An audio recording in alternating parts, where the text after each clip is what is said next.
Gospel artiste Mercy Chinwo has accused her former manager Ezekiel Thankgod, popularly known as Eezee Tee, of threats and bullying. On Monday, she shared an emotional video on Instagram opening up and captioned it, "I am overwhelmed with sadness every single day, and I cannot even explain it all. This burden is too heavy for me to bear." Hello everyone, it's your girl Mercy Chinwo Blessed. First, I want to say thanks to every one of you for your immense love and support. I never believed the day would come where I would sit here to share my story. For the sake of the body of Christ, I thought to bring some clarity to a lot of misleading news out there online about the Mercy Chinwo brand. She recalled that Eezee Tee threatened her and said, "I made you who you are and I will destroy you." She noted that she had to move from Lagos to Port Harcourt because the whole environment was toxic for her.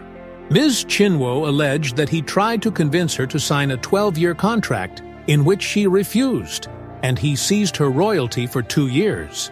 She recalled that one of her crimes was when she collaborated with gospel artiste Nathaniel Bassey, whom Eezee Tee reportedly hates. A man said I sued him, came online, made videos to tarnish my image. He looked at me and said, "I made you who you are and I will destroy you." I became scared of my life. It got to a point where I had to move from Lagos to Port Harcourt because this man made the environment toxic for me. I've endured bullying, I've endured threats. Whatever he's doing on social media now is nothing compared to what I went through. This is not to paint him bad. He took me to court, came online to tell the public that I took him to court. Here are the documents. You took myself and Minister Judike to court, and you're here playing the victim game. You bullied me, you threatened my life, you said you made me who I am and that you would destroy me when you were the same person. How many lawyers have you changed now? Because you said you're going to deal with me, you have connections, you have money. What did I do? What have I done to you? I took you as a father. I was once your backup singer. I served you diligently. We signed a management contract in 2017. As we progressed, you tried to convince me to sign a 12-year contract, which I said no. Since then, you started acting funny, always toxic because I did not extend the contract. Immediately after my contract, I discovered you forged a new contract. Please tell the world what happened to the 2017 and the 2019 contract. You seized my royalties for 2 years. You're a bully. You're an oppressor. One of my major crimes was when I did a song with Pastor Nathaniel Bassey. She alleged that this led to Eezee Tee sponsoring fake news about her son. In April 2024, rumors spread that Ms. Chinwo's son was not for her husband and had striking resemblance for Mr. Bassey. She stated that Eezee Tee also forced her to inherit his enemies, adding, "The people you fight, I must fight them, because you hate Pastor Jerry. You won't want me to go for his events." This response stems from the allegations Ms. Chinwo made against Eezee Tee that he allegedly moved $246,000 from gospel artiste Judike between 2019 and 2024. Because this man hates Pastor Nathaniel Bassey, you went as far as sponsoring fake news about an innocent child, my son, and you said my son was not my son. And you paid bloggers because you hate Pastor Jerry Eezee. You won't want me to go for his events. The people you fight, I must fight them with you. And when I ask you questions, why don't you like them? You start harassing me because he had threatened me countlessly. You said you made me who I am and you have the power to destroy me. You are not God and you cannot destroy me. You have bloggers. I have God. The worst you can do is what you are doing. Like I said, what I went through working with you is nothing compared to what you are doing. You have bloggers, I have God. And I know that God will not let your plan come to pass. For his thoughts for me, they are of good and not of evil. In his response, Eezee Tee said, "For years, you've received both quarterly royalties and immediate remittances from the 50-50 agreement. But this greed and betrayal that persists are beyond comprehension."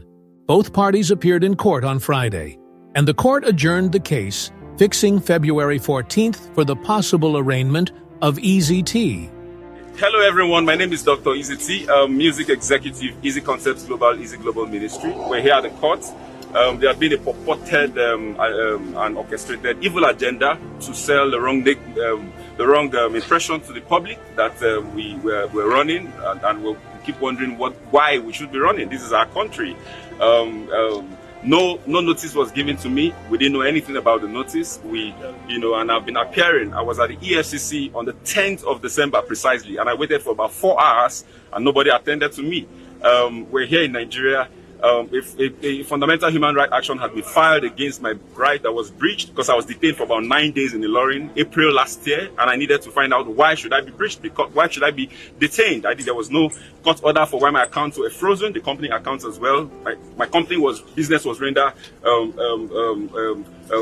completely put on the pause, and we wanted to find out why should this happen. This transaction is all predicated on the premise of a contract. There's a contractual relationship, for goodness sake. And this contractual relationship, prepared by a certified lawyer, Udo Udoma, who is our copyright lawyer. There was a breach on this contract where the said artist, who is supposed to be a gospel artist, who is supposed to have integrity, who is supposed to sing Jesus and mean Jesus, who is supposed to keep to her words and terms of agreement, breached the contract, boycotted monies for events into her personal accounts, where it was using the same contents that belongs to us, earns those monies personally without any form of remittance. We were remitting royalty until we sent a mail officially and said we will no longer send a mail to you any more royalties until there's a proper mutual financial reconciliation. We need to have a meeting, and this will be done on the premise of an unbiased audit without any form of religious influence of one of your fathers or your mothers who have your interest and want to twist us to do what is not wrong. It's about justice. No, when we say these things, is it about money? No, this is not just about money. This is about truth. This is about sincerity. This is about integrity. This is about saying yes and you keep to yes. This is a 50-50 transaction where we have not even recouped capital. By that, I mean we're sharing 50-50 on gross, not on net, and that's a fair contract, for goodness sake. But when I got to the EFCC, I was told not to write my truth. I was told there's nothing about contract. All they just deal with is figures, and I should just write the monies that I'm owing. And I say we can't talk about monies without talking about what gave birth to money. The monies came as a result of the contract. This contract, monies was invested into the artist, and it generated this amount of money. And if there was money that was supposed to come to us and it wasn't coming, and we communicated, you cannot communicate and divert. You can't divert what you have communicated. And there's a mail to that effect. So how is this diversion?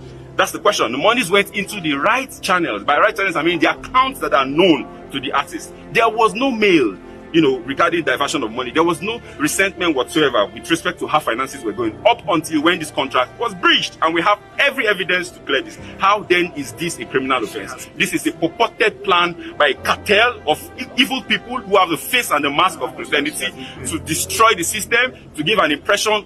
I'm talking about someone who has earned over $1,500,000 from the same contract. How do you discredit what you have benefited from? The over $600,000 we're talking about is just for streams, not even for events. We have series of meetings where you went for, you didn't tell people you were going, you hid it because you didn't want us to know. That's not transparency, for goodness sake. There is no way on the surface of the earth that you hear a label taking 50 and giving the artist 50. And I mean, we paid rent for 5 years, you didn't pay a dime, you don't have a receipt. We gave you cars for all the period. We expended 100% expenditure on your career. This is unfair. This is not the right thing to do. We didn't go to court. We went to court because I wanted to ask that my fundamental right. And why? Because every time I made efforts to see how we can sit down to resolve, the clergies refused. They said my attempt to want to have a peaceful resolution meant weakness, and I would not be bold enough to say, if I don't have anything else, I have my truth, I have my voice, and the world will hear. This is us at the court here at Federal High Court. I was told that I ran away and I'm here. This is Dr. Eezee Tee. We had also said the right thing to do is to go through an arbitration. When the audit collapsed because of the bias by the people who are supposed to handle it right, we now said, okay, let's explore what the contract provides, which is arbitration through the multi-door court, where this platform brings an independent auditor, either from ICANN, that is neutral and not affiliated to any of the parties, to look into the books. I will publish all our books to the world to see, and let her publish hers as well. Let there be transparency to the world, since we cannot settle it privately. What I will not take is to be twist. I will not be bullied. I will not be intimidated. No, I will not. It won't happen. Nobody has exclusivity or monopoly of madness. The law is the law, and it's clear. Regarding catalog, I've been threatened that if they will put charges on me, They will put charges on me using the clicks and the connections that they have, and I won't have an option, and I won't have an option but to relinquish the catalog. I must go to jail, but all manner of threats, and this is coming from Christians, people who call the name of the Lord.